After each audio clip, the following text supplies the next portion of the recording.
Try this one on for size. Our sun's north and south poles are about to flip-flop. That's right, if you were near the sun and had your compass pointed north, the dial would actually swing south. Joining us today from the Goddard Space Flight Center in Greenbelt, Maryland is NASA heliophysicist Dr. Alex Young. Thanks for joining us. Good morning. What is a magnetic field and why do we study them? Well, when you stick a magnet to a refrigerator, that happens because of this invisible field called a magnetic field.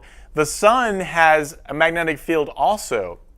And the sun's magnetic field is incredibly complicated and dynamic, and it drives all of the activity that happens on the sun, space weather and solar storms.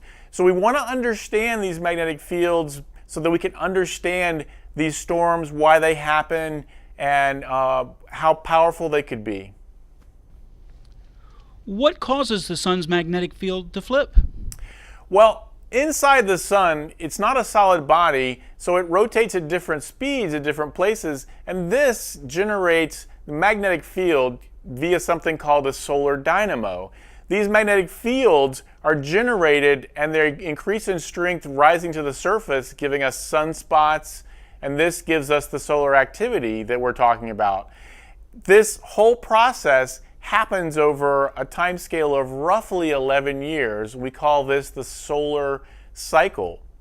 The solar cycle goes from being very weak with low activity to high activity, then back down to low activity. But what's exciting for us right now is that we are near this peak of activity, and what also happens with that is that the orientation of the sun's magnetic field reverses itself, switches places.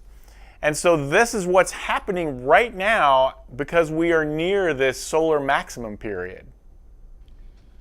What does this mean for the Earth? Well, all of this activity, solar flares, these bright flashes of light, or coronal mass ejections, which are huge explosions of material, they don't impact us directly, but what they do impact is our technology. They can cause temporary disruptions in our communications, GPS, they can create a dangerous environment for astronauts in space, and they can also cause disruptions in our power grid. Now, the one good side about that is it also gives us the aurora that we can see at the northern and southern poles. Well, where can we see more great images of the sun and learn about the current solar cycle? Well, a great place to go to find out all about this and see all of the great data we have in imagery is at www.nasa.gov/sunearth. Thank you very much. Thank you.